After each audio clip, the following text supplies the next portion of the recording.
नमस्कार, SPT.com में आपका स्वागत है। मैं हूं मानवेंद्र। जी हाँ दोस्तों, हम इस बार वीडियो लेकर फिर हाजिर हैं और इसमें कुछ विशेष आपको बताने वाले हैं। आखिर क्यों नहीं बना है अहिर रेजिमेंट, हम इस पर खास चर्चा करेंगे।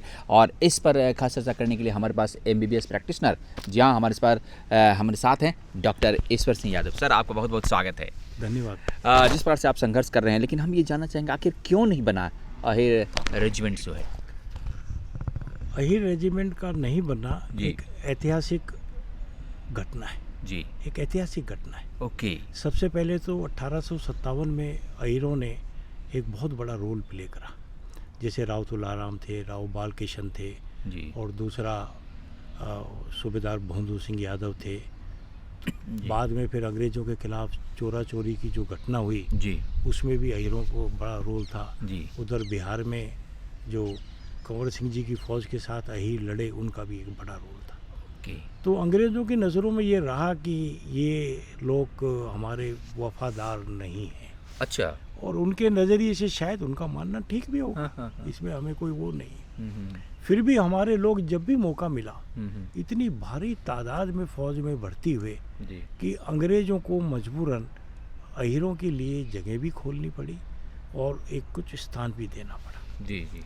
लेकिन वो जो रेजिमेंट बनाने का जो एक रिस्क था वो लेने के लिए तैयार नहीं थे, क्योंकि उनका विश्वास थोड़ा सा कम था। जी। और वो, अब मैं नहीं कह सकता कि उन्होंने, हमारे बुज़ुर्गों ने सही किया या गलत किया, लेकिन उन्होंने जो भी किया वो राष्ट्र हित में और अपनी कौम के उसके लिए किया। जी जी। उसके बाद जो एक मोड़ आया है 1939-40 में, जी। और जनरल थिमैया की जो किताब है थिमैयाज़ इंडिया, ओके। उसमें उसका पूरा विवरण है। अच्छा। सिंगापुर रिवोल्ट के नाम से। अच्छा। सिंगापुर रिवोल्ट में जनरल थिमैया लिखते हैं, बताते हैं कि 19 हैदराबाद रेजिमेंट जो है वो सिंगापुर में पोस्टेड थी, और 19 हैदराबाद रेजिमेंट की जो अहिर टुकड़ी थी जी। उसका जो नेतृत्व था वो एक मुस्लिम मेजर कर रहे थे। हाँ। वो मुस्लिम थे।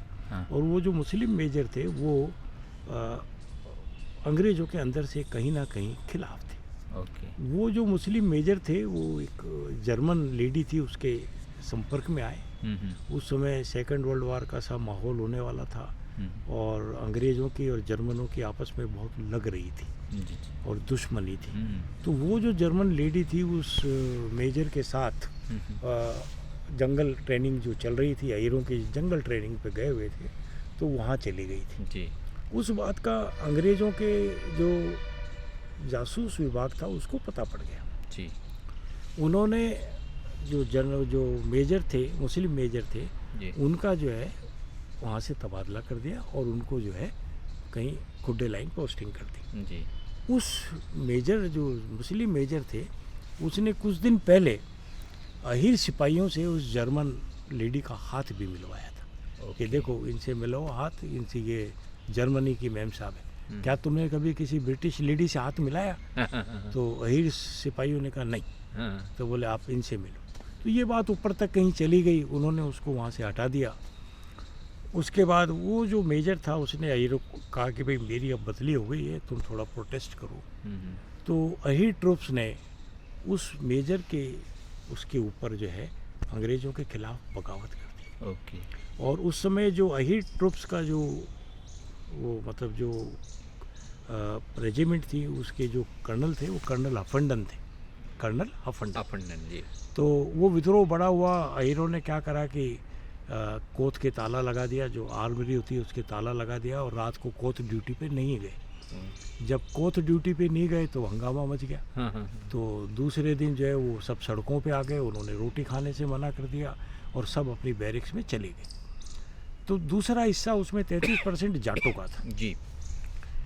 तो जाट चूँकि अहिरों के सिस्टर कम्युनिटीज़ जैसा है, समकक्ष है, इसी इलाके के वो लोग रहने वाले थे, तो जाटों ने अहिरों का साथ दिया और जाट भी जो है कोत ड्यूटी पे नहीं गए।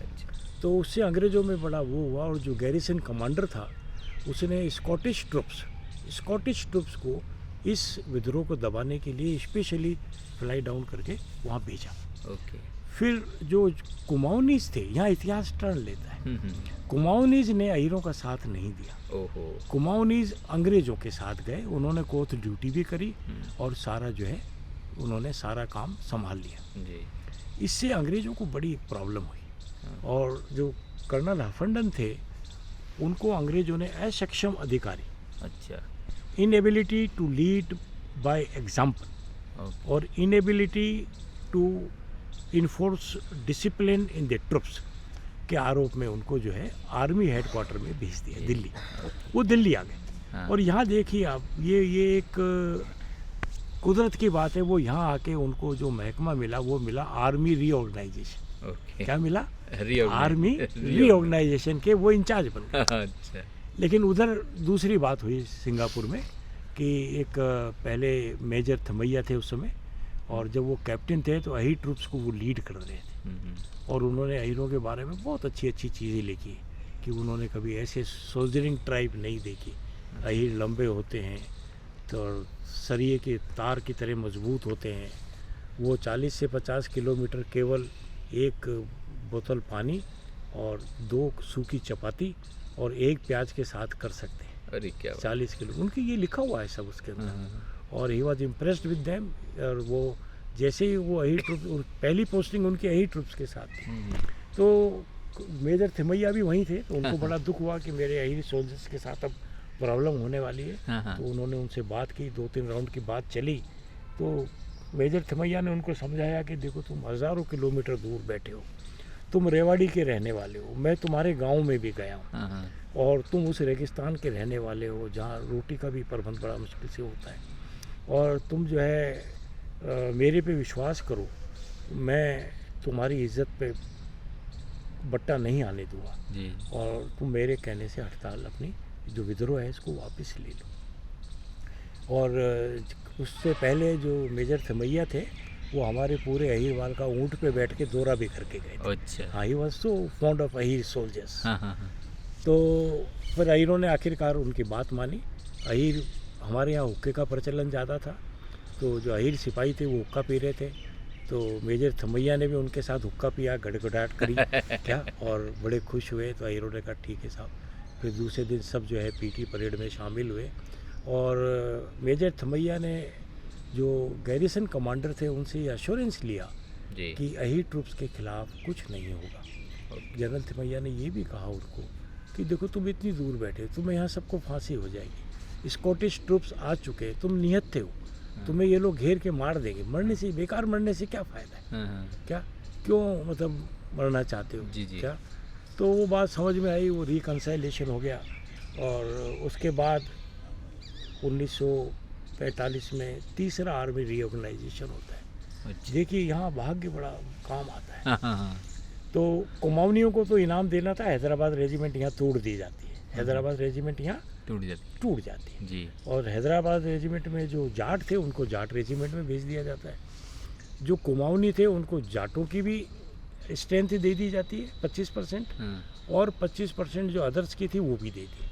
मतलब कुमाऊनी उस दिन 75% हो गए और अहीर 25% ही रह गए। अब उस समय जो मैंने सुना है फौजियों के मुंह से और कुछ पढ़ा है, उसमें ऐसा था कि सिद्धांतन जो एक क्या कहते हैं, इन प्रिंसिपल से एक बात सेट हुई थी कि अहीर रेजिमेंट आगरा में बनेगी और कुमाऊं रेजिमेंट रानीखेत में बनेगी। लेकिन चूँकि कुमाऊनियों के जो नेता थे उस समय पंत साहब थे, वो गृह मंत्री टाइप थे, बड़े कांग्रेस के नेता थे, तो उन्होंने कुमाऊं रेजिमेंट के लिए जोर लगाया।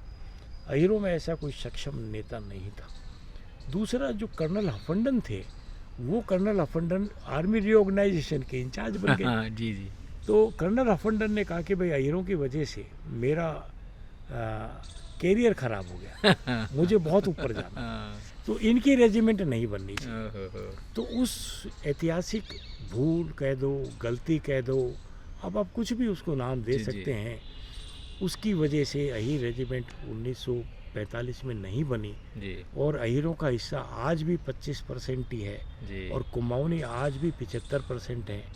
कुमाऊनी कुछ लाख हैं, अहीर कुछ करोड़ हैं, वो 75% है, हम 25% हैं। इस बात को किसी को कोई लेना देना, लेने देना जी। इससे बड़ी विडम्बना क्या होगी आप जी बताओ। हाँ बिल्कुल, और इसी कारण आप यह कह सकते हैं कि ऐतिहासिक मोड़ था और यहीं पर अहिर रेजिमेंट नहीं बना, और इसके लिए आप 40 साल से आप संघर्ष कर रहे हैं। हम एक बात जानना चाहेंगे सर कि आप डॉक्टर हैं, लेकिन आपने पूरी तरह से अध्ययन किया है, बारीकियों से एक चीज़ को अध्ययन किया, कैसे? आप जी ठीक है, ठीक कह रहे हैं आप। इनफैक्ट जैसे हम पुराने अहिर सोल्जर से हम बात करते थे, वो हमारी ओपीडी में आते थे, गपशप चलती थी, हम उनको चाय पिलाते थे। वो बड़े बड़े अच्छे सैनिक सरदार थे, और वो जो किस्से सुनाते थे कि उनके साथ किस तरीके से भेदभाव होता है, जी उनके साथ किस तरीके से उनको एक सेकंड रेट सिटीजन समझा जाता है, सेकंड रेट सोल्जर समझा जाता है। मैं तो यहाँ तक कहूँगा कि सेकंड रेट उनकी हर चीज़ को एक तरीके से मतलब विलुप्त करने की कोशिश की कुमाऊं रेजिमेंट में अहिर 1897 से हैं। जी। कब से हैं? 97 हाँ, सबसे पहले वो 92 और 95 इन्फेंट्री रेजिमेंट थी, फिर वो रसल रेजिमेंट बनी, यहाँ भी कुमाऊनीज उसमें नहीं है। नहीं है। फिर वो आके जो है 1916 के आसपास या 18 के आसपास वो हैदराबाद रेजिमेंट में कुमाऊनी आते। मतलब जो कौम 1897 में थी हाँ उसकी कोई रेजिमेंट नहीं है। जो कौम 1918-16 में आई उसकी रेजिमेंट है। और वो उनकी तादाद बढ़ती चली गई। उनकी तादाद बढ़ती चली क्या? गई। एक बात, जी 19,500 सिपाही फर्स्ट वर्ल्ड वार में लड़े, जी और आज 15 रेजिमेंट ऐसी हैं क्षेत्रों की या जातियों की जिनका फर्स्ट वर्ल्ड वार में एक भी सिपाही नहीं था। जी जी 40,000 अहीर सेकेंड वर्ल्ड वार में लगे।